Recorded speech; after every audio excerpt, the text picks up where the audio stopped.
Good morning, everyone. I am the next presenter, and I'll just continue the last part of the lesson today. So let's proceed. Let's come now to Rizal's concepts or notion of national sentiment. Rizal's notion of national sentiment. Rizal defined national as collective rather than individual, emphasizing the common good over self-interest. This is evident in his works Filipinas dentro 10 años and Sobre la indolencia de los Filipinos. Collective identity, El Espíritu Nacional.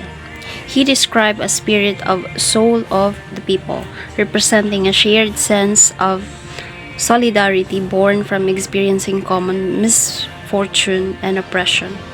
This unity is crucial for national identity. So in here po, dinefine ni Rizal ang national as collective sa halip na individual na nagmutukoy sa common good or basic benefits para sa lahat sa halip na pang self-interest lamang. So ang collective identity po dito ni Rizal is yung El Espíritu Nacional, na ang ibig sabihin ay spirit or soul of the people, na nagpapakilala ng katatagan mula sa naranasang pang-aabuso at pananakop. So ang pagkakaroon po ng soul of the people, ng pagkakaisa ng mga tao, ay napakahalagang identity ng isang Pilipino sa panahon ni Rizal. Next is combating colonial evils. National sentiment for Rizal involved raising awareness of the injustices of the colonial system, resisting oppression, and promoting the common good. So in here po, one of Rizal's national sentiment is yung pagpapaalam sa ating mga kababayan ng mga injustices o yung mga pagkawalang hustisya ng mga namumunong Espanyol. At ang pagpigil sa pang-aabuso at ang paghimok ng patas na pagtrato sa mga Pilipino. Next is individual versus nation. In Sobre la indolencia de los Filipinos, Rizal noted a critical flaw. Filipinos lack a sense of national unity, existing primarily as individuals rather than members of a nation. So in here po, sa Sobre la indolencia de los Filipinos, nabanggit ni Rizal na kulang lang ang mga Pilipino ng damdamin para sa ating bayan o pagkakaroon ng pagkakaisa ng damdamin para sa ating bayan. Na ang kasalukuyang Pilipino noon, mga Pilipino noon ay namumuhay lang bilang individual sa halip na ituring ang kanilang mga sarili bilang isang miyembro ng ating bansa. Next is the solution. So, what is the solution Rizal's made? So, the solution Rizal's fostered and advocated is about the liberty and education. To overcome this individualistic perspective and foster national unity, Rizal advocated for liberty and education.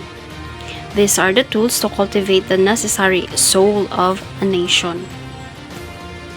So, dito po ang solusyon na ginawa ni Rizal para ma-overcome natin yung pagkakaiba-iba natin ng mga pananaw para sa pagkakaisa, ay nag-promote siya or nag-advocate siya ng kalayaan at edukasyon. Ito yung naging ways o kaparaanan para mapalago ang kinakailangan na soul of a nation or damdamin ng bansa. So, ano yung resulta?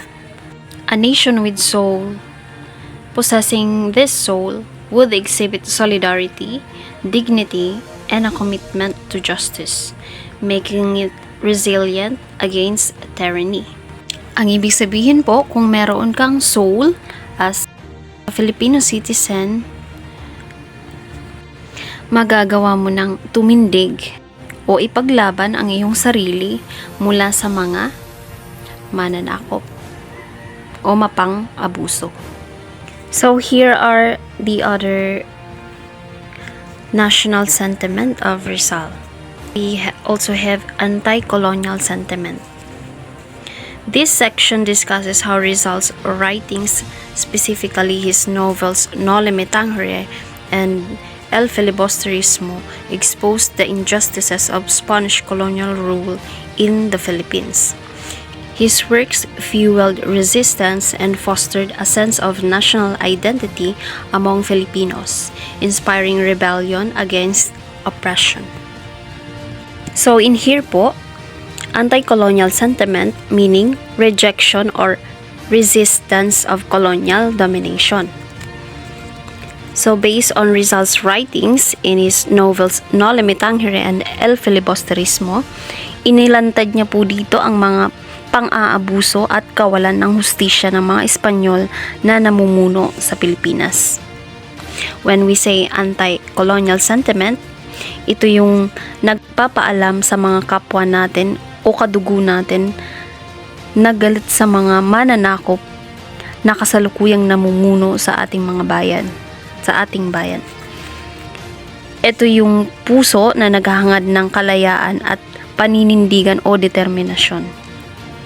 Ito yung nag-aalab na desire na paalisin ng mga mananakop upang maibalik ang maka-Pilipinong sistema. Ito ay isang pag-aaklas sa kasalukuyang namumuno na mga mananakop ng ating bayan. Ito rin ang pagpapahayag at pagpapaalala sa ating mga kababayan ng ating mga karapatan at responsibilidad para sa ating lahi sa halip na magkabahabahagi. So sinabi rin po dito na yung mga gawa ni Rizal ay naging isang gatong sa pag-aaklas at nagdulot ng pagkakaroon ng damdamin para sa sariling bayan o pagkakakilanlan ng mga Pilipino. Humimok para umaklas laban sa pananakop at pang-aabuso.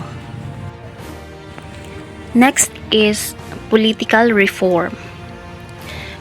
This section highlights Rizal's advocacy for peaceful reform as opposed to violent revolution. He championed political rights for Filipinos and sought their representation in the Spanish Cortes, the Spanish Parliament, to improve their lives under colonial rule. So, ang advocacy po refers to the act of supporting or promoting political cause or policy. So, ang advocacy po na ipinopromote dito ni Rizal is yung about peaceful reform. Ang mapayapang pag-aklas na walang kaguluhan o sakitan. Ito po yung nag-serve as defense para sa mga Pilipino against opposition. So, Rizal's advocacy is peaceful reform under Spanish colonial rule.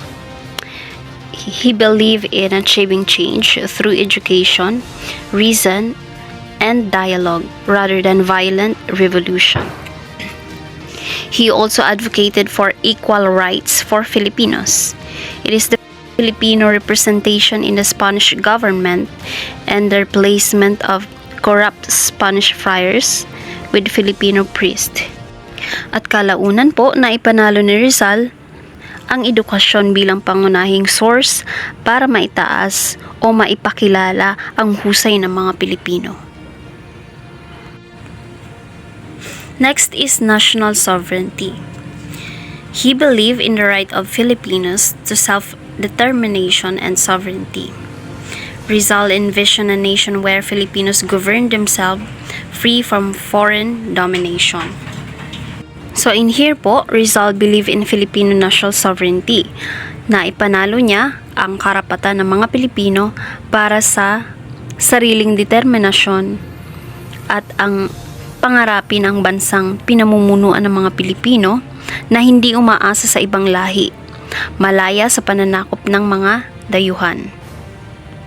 And this refers to a core aspect of his nationalist sentiment, which is the Filipinos' rights to govern themselves, o ang karapatan ng mga Pilipino para pamunuan ang kanila.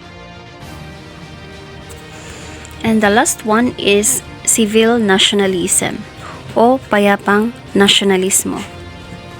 Rizal's nationalism was inclusive, focusing on the rights and responsibilities of citizens rather than ethnic or racial identity. He believed that all Filipinos, regardless of their background, should work together for the common good. So, this means his focus was on shared rights and responsibilities of all citizens, Filipino citizens, regardless of their ethnic or racial background. He believed in unified Filipino nation, working together for the common good.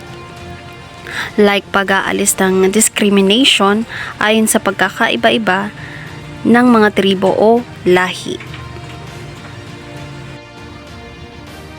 So, ayun lamang po yung mga concept or notion of national sentiment ni Rizal.